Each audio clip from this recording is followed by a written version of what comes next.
Hey guys, Rob with WePayOffDebt.ca. Hope you're doing well. And I'm coming at you today with some value around your vehicle. So here's the situation. You get up this morning, you get in your car to go to work, and bam, it doesn't start. You end up stuck, right? You're like, what do I do? And the frustration that comes around that when you've spent so much money on this car over the years. Right? Totally understand, been there. So now you take it to the repair shop. Maybe you have to tow it to the repair shop. You take it to the repair shop and the number comes back. They call you at work and they tell you it's going to be $1,200.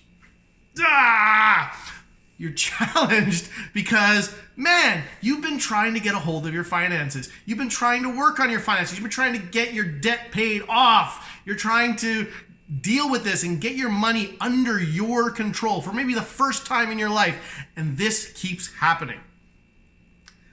Let me tell you, the walls are there to prove to you yourself and prove to everybody around you how bad you want this. How much do you actually want to be debt-free? How badly do you really want to get control of your money? Okay, so here's the question: should we repair or not? That's the challenge. Should we repair the car or not? So before you start, you'll need a little bit of information. So if you want to pause the video and go get that, not a bad idea, or maybe ask the spouse. Question is, what's the year of the car? What's the make and the model? And about how many kilometers are on it? And is there any significant damage to it right now? So you know about the main thing, the main repair job that's getting fixed or whatever. Get the details on what that is. But more, is there any other damage out there? The car was still drivable, but this happened or that happened or whatever, okay? So that's where you're at. Get that information. Now, the main thing we got to talk about once you have that information is about what is the car worth? Or more specifically, there's two situations. One, how much is the car worth right now as it sits? And two, how much would the car be worth if you actually repaired it? So both questions involve asking what's a car worth. So we've got to talk a little bit about that. How do you figure out what a car is actually worth? There's a couple sites. So the main one in the States is Kelley Blue Book. I've looked at Kelley Blue Book. I've never found it terribly accurate in Canada. If you know a way to check it, Kelley Blue Book, using Canada as a number, I would love to know what it is. I can't see it. I've checked it. We're in Winnipeg, so I've checked it with Fargo and then tried to do conversions. Not worth it. This is the best way I've come up with. Best way I've come up with is just Kijiji.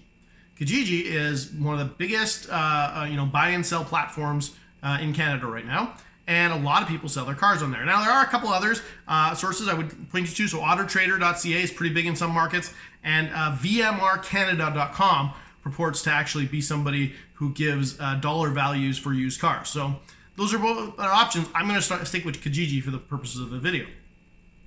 So what you do, search for your exact vehicle across Canada. So Kijiji actually lets you filter by location. And in the location field, where you're doing this on your phone or on your laptop, desktop, whatever, I want you to enter Canada. Not Winnipeg, not Toronto, not Vancouver, not even Ontario. No, Canada, the entire country. I want you to see all the cars that are exactly yours or similar to yours across the entire country, okay? Search for your make and model. You can actually filter in Kijiji based on make and model. So enter your make and your model, and then sort. Once you get that list, sort them by from least expensive to most expensive. I want you to see the cheapest one first. Okay. Now, start casually going through the list. It could be 100 cars, could be 1,000 cars, could be 5 cars. It depends on how popular your car is. As you start scrolling through the list, I want you to take note. Now, first off, there's a little bit at the beginning. There's the listings that somebody paid to put on top. You can ignore those. Okay, they will appear later in the list too. So as you go, look at the cheapest one and let that sink in. I want you to get a real feeling on what your car is worth. Maybe it's the cheapest one, maybe it's not. Take a look at it. Take a look at the kilometers. Compare that to yours. Take a look at the value it is. Maybe it's into a huge accident. Okay, you can ignore that and just move on. But I want you to start slowly going through the list and getting a feel for what the prices are doing. And you've sorted it by price. So as you scroll, they're going to get more and more valuable. Okay? Especially slow down when you're getting ones that are around the same kilometers that yours has. Okay, you'll start seeing the kilometers get lower as you're going up in price, right? As the car becomes newer, it gets more valuable. So you're scrolling, and you're really going to get a feel here, especially if there's a lot of your type of vehicle. You're going to start to get a feel for what your car is worth in it. And again, you're looking for two things here. Number one, what's the value? Let's start here. What's the value in good condition? If it was repaired, how much is it worth? Now, for the purposes of this demonstration, I'm going to use $2,000. So let's say you're scrolling through, and this is a pretty old beat up car. You're like, it looks like, unfortunately, it's only worth around $2,000. That sucks. You're driving a $2,000 car. You're not terribly happy, but it was getting you to work last week. Now it's not. Then you got to really find out how much is this thing worth as it is, as it sits. Okay. So a couple ways you can do this. One, you could actually Google a scrap yard, like literally a scrap metal yard, and just ask them, okay, hey, I've got this car, not drivable. How much would you give me for it cash? And a lot of times they'll even give you $500 for it, $1,000 for it, something in that range, depending on how horribly old it is, right? How beat up and how damaged it is. The other thing you can do is just ask the dealership, hey, okay, what's the absolute minimum to get this up to just running condition? Just duct tape and keep it running, right? What's that number?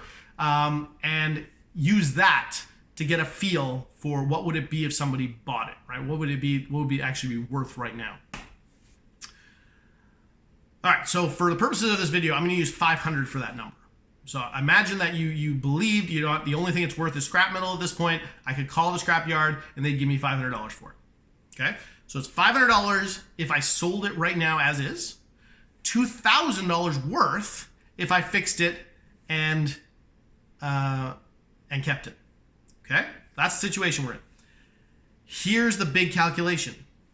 If the dollar value today plus the repair cost is bigger than the value of the car after you do the repair, then don't repair it, sell it.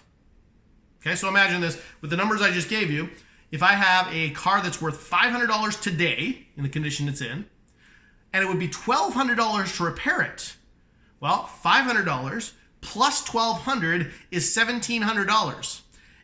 In other words, if I put $1,200 into this car in repairs, I will leave the repair store, wherever you're at, the dealership, hope not, wherever you're leaving, I will leave there with a $2,000 vehicle. You see how that works? I invest $1,200. I pay $1,200 and I leave with a $2,000 vehicle. That's a good investment. If, on the other hand, the repair expense on that was $2,000, well, now I could put $2,000 into this car that's worth $500 right now. Well, that would bring me to $2,500, $2,500, and I know the car's only worth $2,000. Why would I do that? If I actually had the $2,000, I would take the $2,000, sell the car as it is for $500, scrap, and now I've got $2,500. And I can take that and go buy a $2,500 car instead of the $2,000 car I would have had. So that's the key formula you're looking at. The value today plus the repair cost, if it's greater than the value of the car would be if it was repaired, sell the car. Now, honestly, looking at this and talking to people, and from what I've learned, overall, it's almost always, like, it has to be a really bad situation to not be worth repairing. And that's the unfortunate thing. The way cars work is they need to be repaired. They unfortunately break down a lot. And because of the value, how much the value drops on cars, it's almost always better to repair. I had to experience this myself as we were getting out of debt. We had a 2005 Nissan Sentra. It was the first car we got after we got married. And for the last year and a half of getting out of debt, we were just trying to keep that thing alive, just trying to keep it moving. Every time I took it to the dealership, took it to the repair shop, they were always telling me, you know what, man, this thing's not going to last another year. And I'm like, I don't need it to. I just need you to keep it alive for 6 more months. I just need you to keep it alive for 1 more year. Like, whatever it took. And we would leave having paid $1,000 or $500 or whatever it was because, and I did this. I actually went looking at used cars at one point and I found one for $6,000. And I was like, man, it'd be nice to get this car for $6,000. And then I'm like, well, wait a minute. I could get that car for $6,000, or I could get my car for the $1,200 repair bill. Shoot, that's a big difference. $1,200 repair bill is a lot cheaper than $6,000. So I hope that gives you some value. Now, but I've got an awesome resource. If you do actually feel like you need to buy a new car, if you're in that situation where you need a new car, don't go into debt. A car payment is not a necessity, okay? What I want you to do is head over to my website, WePayOffDebt.ca/vehicle. WePayOffDebt.ca/vehicle. And what I've got there is a long post talking about ways and how to get a car without going into debt. You don't need a car payment. Okay, so definitely check that out. I hope that brings you some massive value. Shoot me an email, rob@WePayOffDebt.ca, or just leave a comment here and let me know what your experience has been with this and what value you got from this video. I appreciate it. Thanks so much. Have a good one. We'll talk to you soon.